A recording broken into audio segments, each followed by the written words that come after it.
I think it all depends on tonight. So I am waiting and going to see what happens. I think people should be aware that the futures, the Standard & Poor's 500 futures and futures options, are trading all evening and all night long, and most electronic brokers, such as Interactive Brokers or other electronic brokers, enable their customers to trade on their smartphone throughout the evening and the night. So as the results are starting to trickle in, people who have analyzed the various races and follow the elections closely can take a favorable position.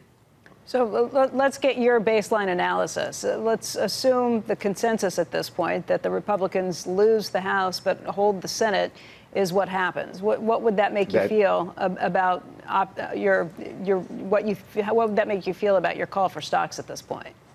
Well, that is probably true, but I think on the short run that will have a negative impact on the market. I expect it would drop about 2 to 3%. If that's the outcome. If the Senate also goes Democrat, then I think we could expect a 10 to 15% drop. However, if both houses of Congress are retained by the Republicans, then I think we'll go back to the highs.